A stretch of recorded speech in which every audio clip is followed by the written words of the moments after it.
Ule mchezo wa dabi ulikuwa unahusisha timu mbili za jeshi kati ya JKT dhidi ya Jeshi Stars katika mchezo wa volleyball.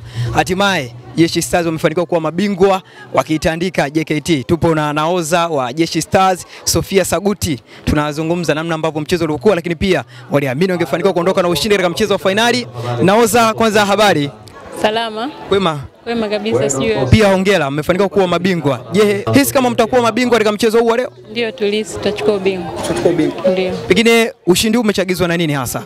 Kwanza masikizano, tumefuata maelekezo aliyotupa kocha. Pia mazoezi tuliyofanya awali yalikuwa ni mazuri. Warm up ilikuwa nzuri sana. Ndio maana tukachukua ushindi. Na pia tulimsoma adui yetu. Tukaona hapa ushindi tunauchukua. Pengine ni timu ambazo mnakutana mara kwa mara na mnavokutana ni mchezo wa dabi. Pengine mapungufu ambayo mmekuwa muona nao JKT wakiwa nao mchezo hadi mchezo, pengine ilikuwa ni fursa nzuri kwenu nyinyi kutumia katika siku hii ya leo? Ndio.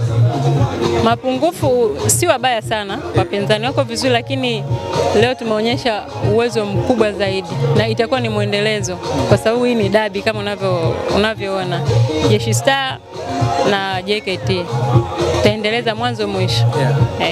Kwa ujumla ukizungumzia namna ambavyo uzinduzi wa Rise Sports Club hapa katika chuo kikuu cha Dar es Salaam, kwa ujumla namna ambavyo kuhamasisha wanafunzi wa kike kuanzia ngazi ya sekondari mpaka chuo kikuu, unazungumzia ni namna gani, namna ambavyo wanawake sasa kujikita zaidi katika michezo? Kwanza nashukuru Mungu sana kwa Rise kwa hili ni tamasha. Kwanza kwa sisi wanawake ina faida kubwa sana. Kwanza inamtoa mwanamke kuwa kujiamini, kuwa shujaa.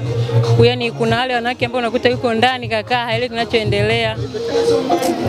Yaani nawashukuru kwa hili.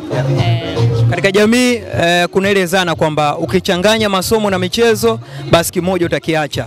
Lakini wewe ni role model, ni mtu ambaye umefanikiwa, umefanya kwenye michezo, lakini pia upo vizuri katika elimu, lakini pia umehamasisha wana wengine kuona kwamba michezo pia inaleta fursa. Unalipi la kuambia hasa? Mimi ninasema michezo na masomo vinaweza kuendana kwa sababu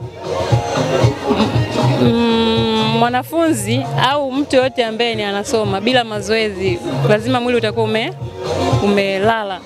Kwa mazoezi yanafanya kwa unakuwa active muda wote. Kwanza akili inakuwa iko tayari kwa kupokea kitu chochote ambacho kipo mbele yake. Kwa hiyo mazoezi na michezo ni vitu viwili ambavyo vinaendana. Rai yako kwenda kwa wadau wa michezo lakini pia kwa wachezaji? Waendelee kutuhamasisha. Mchango endelee kuwepo kama hivi. Mechi ziwepo mara kwa mara ili tuweze kuona vipaji vingine. Michezo ni ajira, michezo ni furaha. Tunakushukuru sana. Nashukuru sana. Asante sana.